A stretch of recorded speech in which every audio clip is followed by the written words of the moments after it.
កម្ពុជាថៃត្រៀមកិច្ចប្រជុំពិសេសលើកទី2 GBC នៅសប្តាហ៍នេះដើម្បីជំរុញស្ថិរភាពវិលទៅរកប្រក្រតីភាពកម្ពុជាថៃត្រៀមរៀបចំកិច្ចប្រជុំពិសេសលើកទី2នៃគណៈកម្មាធិការព្រំដែនទូតកម្ពុជាថៃនឹងដែលប្រព្រឹត្តនៅថ្ងៃទី23ខែតុលាឆ្នាំ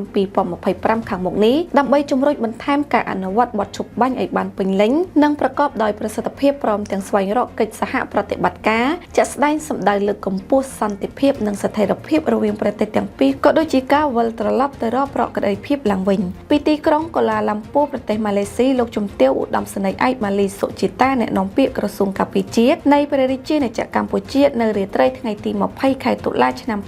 2025បានឲ្យដឹងថាកិច្ចប្រជុំក្រុមលេខាធិការដ្ឋាននៃគណៈកម្មាធិការព្រំដែនទូតកម្ពុជាថៃបានចាប់ផ្ដើមកិច្ចប្រជុំហើយនាវេលាម៉ោង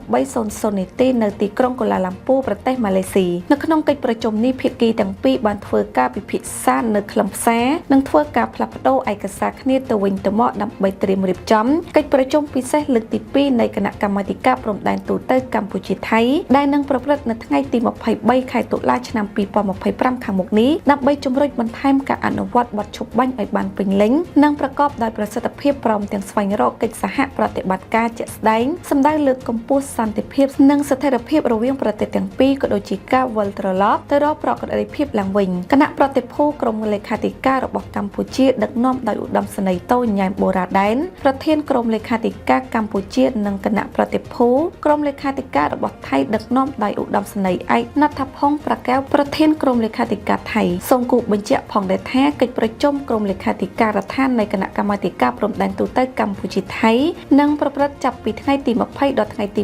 22ខែតុលាឆ្នាំ